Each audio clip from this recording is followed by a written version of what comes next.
ーモニカプレイヤーの倉井夏樹です。今日は横浜のガンボスタジオよりお届けしてます。よく使わせてもらっている EQD の、エフェクターの紹介と僕が使っているペダルボードの紹介を今日はさせてもらいたいと思います。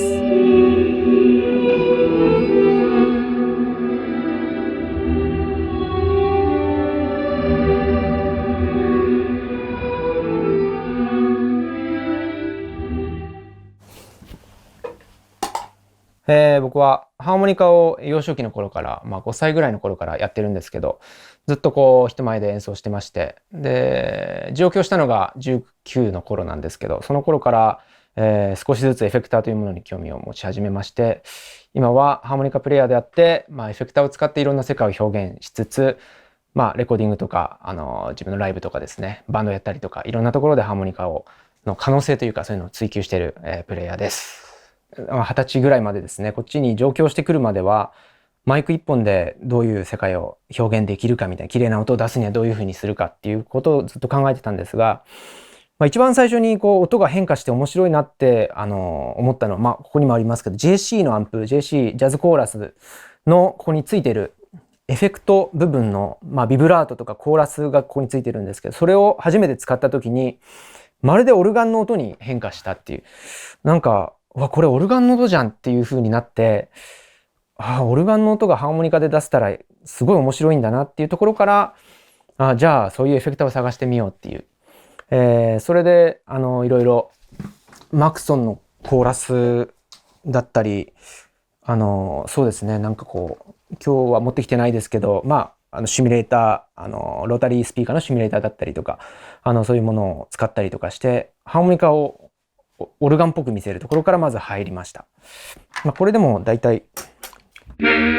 こういうコーラスですけど、ここに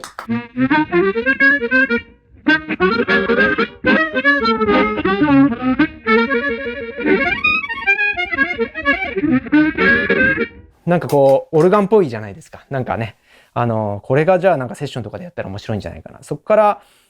エフェクターを使い始めて、そこからそれで、シンガーの方たちと演奏することになって、どうやったら、音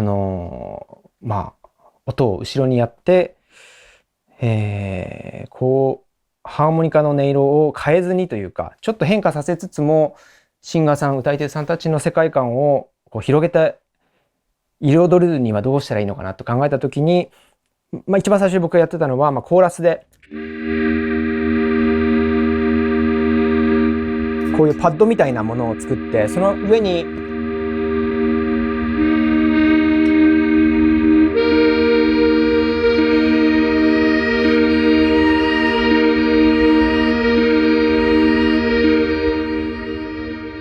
こういうふうに1度と5度のパッドのループみたいなものを作って、これ今ずっと鳴ってますけど、例えばこういう上で歌を歌ってもらったりとか、ここにさらにフィルターをかけてもっと後ろに音を下げたりとかして、まるでシンセで後ろを支えてるかのような感じの世界観を最初は作ったりしてました。そこからハーモナイザーみたいなものがやっぱ好きになって、例えばこの Line6 で使うとですね、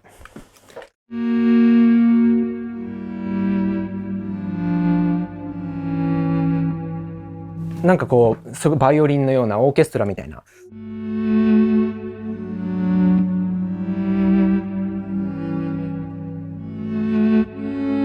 そこにオクターバーを足してみたりとか。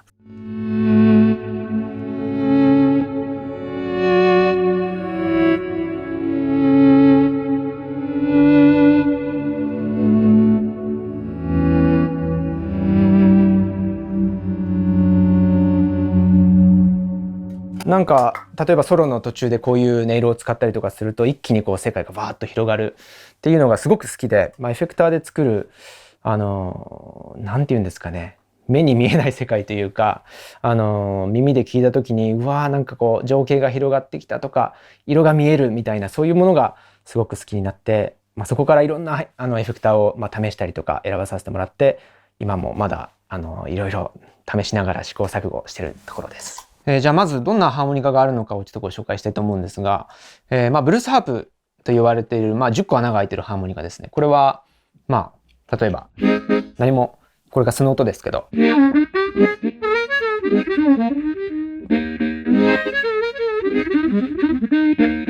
はい。こういうハーモニカ、ブルースハープがあったり、クロマチックハーモニカ、このボタンを押すと、半音上がるハーモニカ。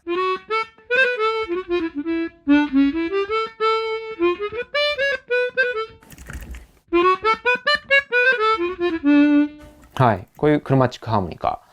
あとは、その1オクターブ下のハーモニカ、テナーハーモニカ。僕はチェロみたいな音をハーモニカで出すこともやるんですけど、そういう時に使ってます。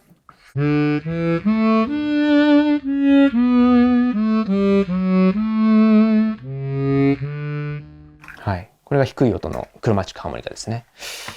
あとボタンがついてるんですけど、これはサイドルのハーモニカなんですが、セッションスティールっていうやつなんですけど、これは音が上がるんじゃなくて逆に下がる。ちょっと不思議な音色ですよね。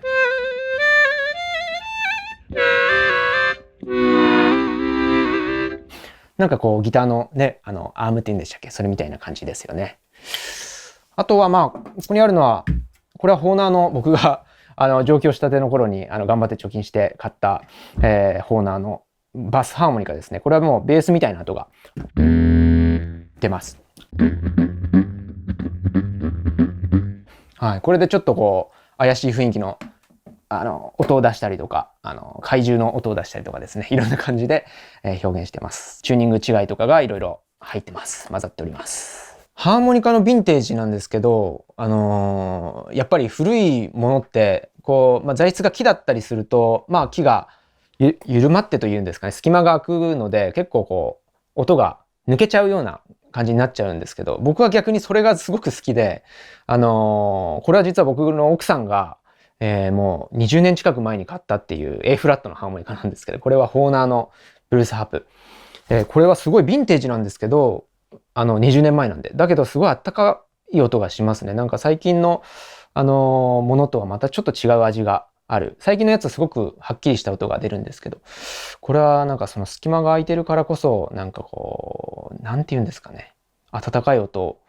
人と調和するような音色が出せるような気がして、好きで使ってます。はい。ヴィンテージハーモニカってきっとたくさんあるんでしょうけどね、なかなかね、吹く楽器なんで難しいところもあると思うんですが、探してる方は多いと思います。はい。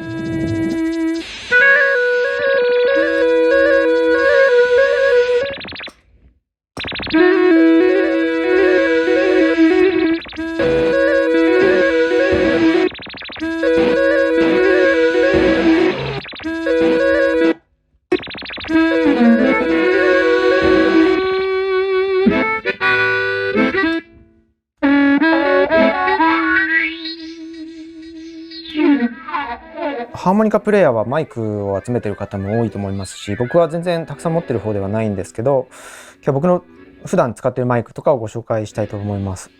まずじゃあこちら側からいくと、これはアスタティックのヴィンテージマイク、これは愛用してる結構古いカラッとした音が出るマイクですね。でこれはちょっと途中から音が鳴らなくなってしまって修理にしたいなと思ってるんですが、大好きなギタリストのカズ南沢さんという方が持っていたマイクです。これは手話ですかね。これで演奏するっていうことがあんまりないんですが、自宅で録音するときにたまにこれを使って録音したりしてます。なかなかね、持ち抜きにくいので、なんでこう、机とかに置いてその前で吹いたりとかしてるんですが、これは、これもヴィンテージのマイクで、いい音ですね。はい。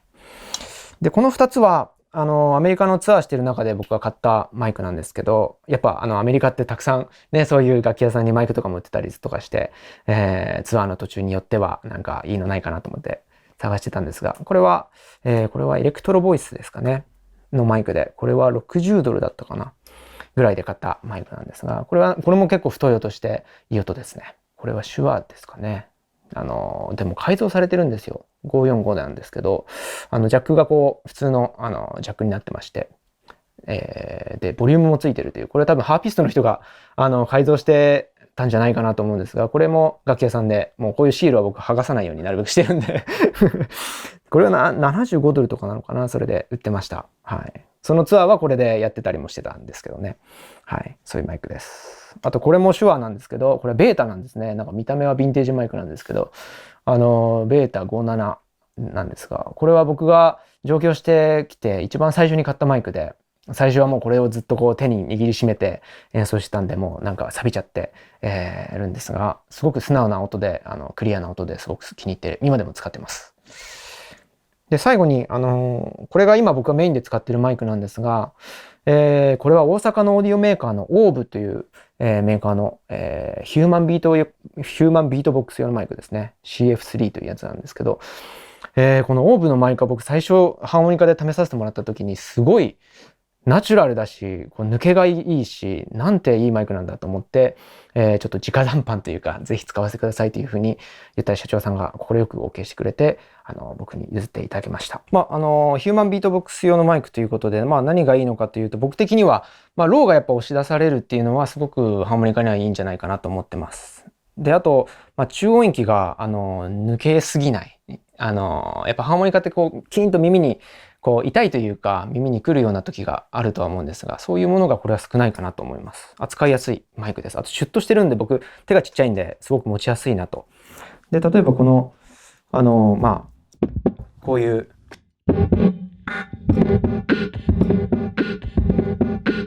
なんか、はい、音の抜けっていうんですかね。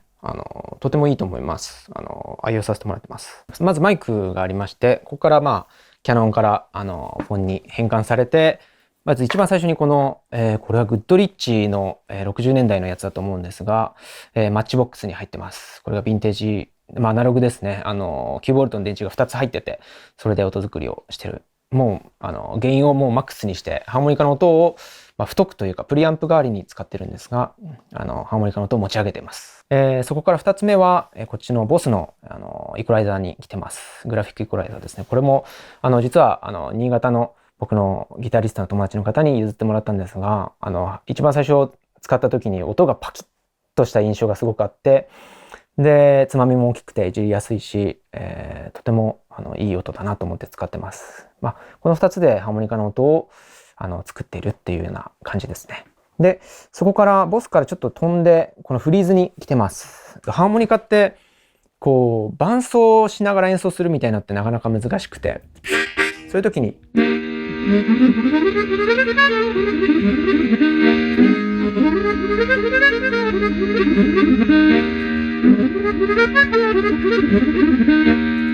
みたいな感じでフリーズで伴奏を作ってその上でメロディーを吹いたりするっていうのも使ったりしてます。そこから、ちょっと右側に行って、これは Line6 の M5 のボックスなんですけど、これはマルチなので、僕はこの MIDI のフットコントローラーで音色を呼び出してこれを使っております。で、前回のライブで使ったままにした方が面白いかなと思って、そのまま書いたメモを貼ってきたんですが、自分なりの分かりやすい、なんか、いやいやとか、ぽいとか、いろいろ書いてありますが、これでね、こうやって、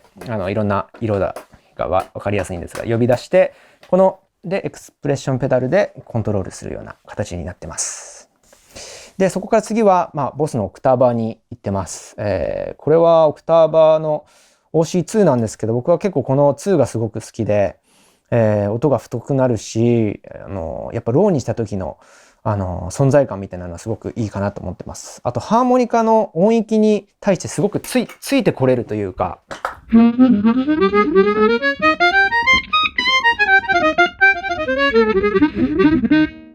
そこからですね、これは、EQD のアルパノイドに行ってます。これは僕試させてもらった時に絶対これ欲しいなと思った一つなんですけど、アルペジエーターで音がこう変化するようなエフェクターですが、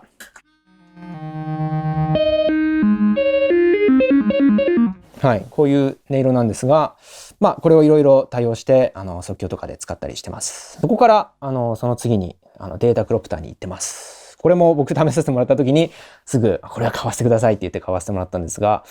大好きなやつです。なんかこれ好きな人はすごく多いんじゃないかなと思ってます。で、ハーモニカだと使い方としてはまずファズみたいな感じでそういうことを使えるのも面白いと思うんです。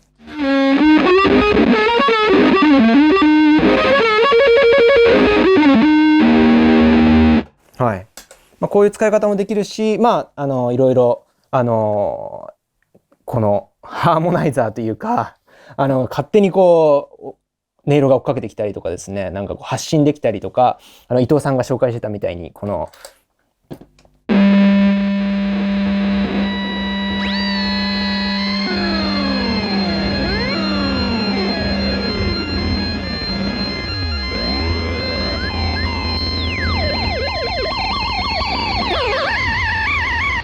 まあ僕今ハーモニカ吹いてないですからね。ハーモニカ吹いてないけど、まあこのマイクの音を拾ってこういう風に、なんかすごく面白いです。で、ハーモニカ吹いてもさっきみたいに、吹いた時にガッとかかってくるんで、その存在感みたいなものはこの独特なんじゃないですかね。すごく面白いエフェクターだなと思って使わせてもらってます。で、そこから、これはボスのディレイに DD500 に行っております。これでは、普段はこれだけで使ってるんですが、たまにフットスイッチとかでこうテンポ決めたりとか、いろいろ呼び出したりとかして使ってますが、今日はこれ1台で使ってます。結構このフィルター系のこのぐるぐる回るような、はい。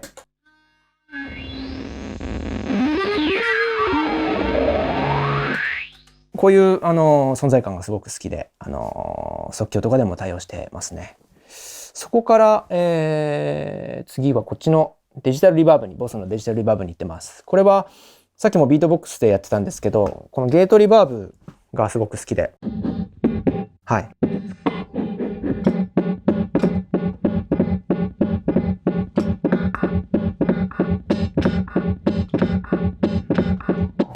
なんかこのゲート感がすごく好きなので、いつもこういうリズムを作る時とかにゲートを使ってます。で、そこから、デジタルリバーブからボリュームペダルに来てます。はい。で、これはボリュームペダル、コルグのボリュームペダルですね。ここから、ループに行ってますね。すみません。ループに行って、これが、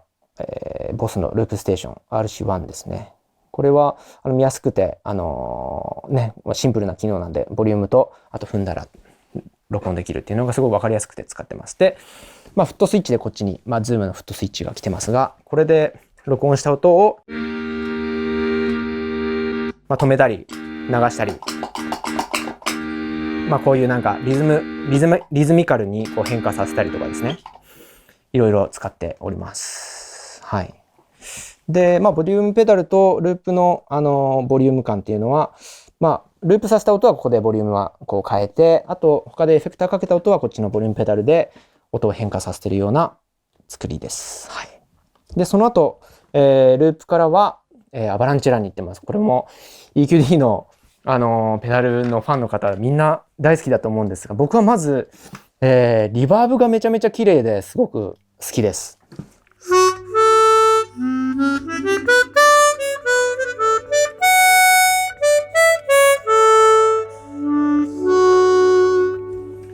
このリバーブ感はすごく大好きなものの一つですね。あと、このスイッチで、ボリュームペダル奏法というか、バイオリン奏法ですか。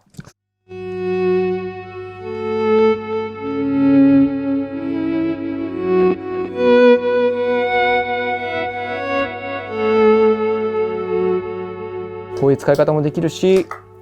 皆さん大好きな発信させるのも、はい、いいですよね。ディレイとしてそこから発信させる。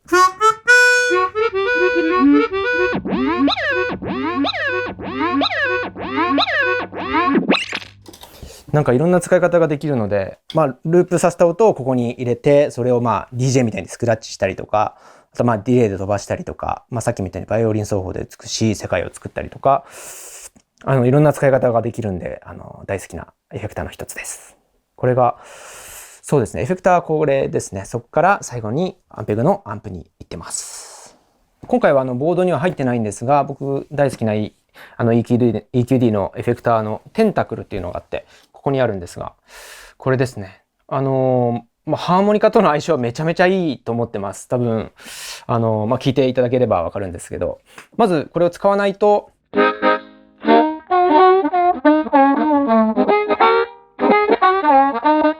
はい。こういう、アンプの音ですね。例えばこれをオンにすると、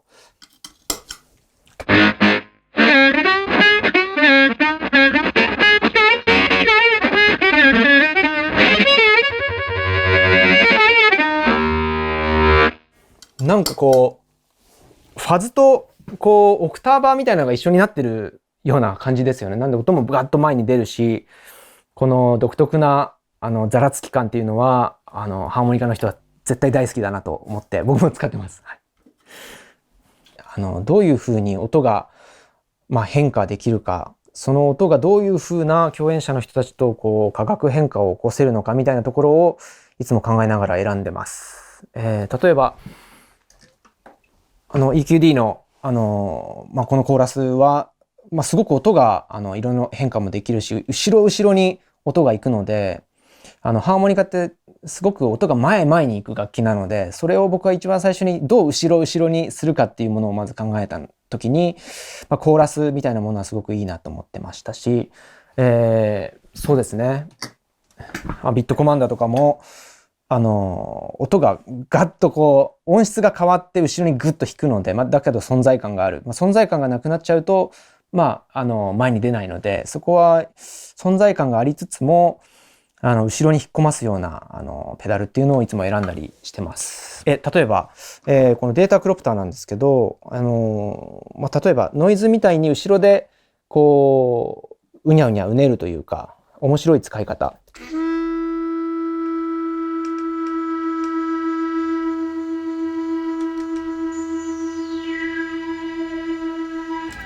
こうやってなんかすごい前に出てそうで、こう例えばシンガーの方の後ろでこういう音が鳴ってるだけでもこう世界がバーッと広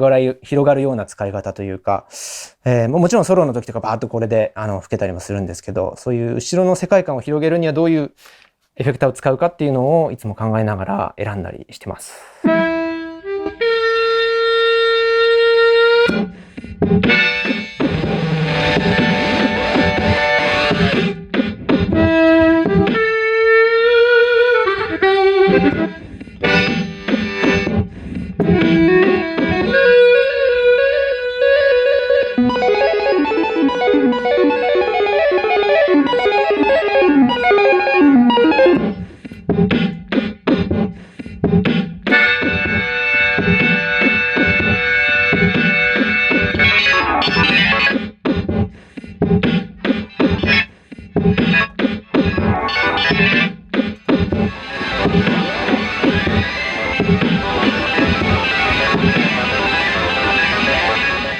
ハーモニカプレイヤーでエフェクターを使うっていうのは多分最近すごく増えてることだと思います。ハーモニカ人口ももちろん増えてるっていうのもありますし、こういうちょっと変わったハーモニカがねこう出てきたりもしてますし、そうですね、みんな試してるところなんじゃないでしょうかね。なんかやっぱり音をどれだけ変えるか、なんかミディのハーモニカとかもあったりとかもするんですけど、そうするとハーモニカの音じゃなくて全然違う楽器になっちゃうじゃないですか。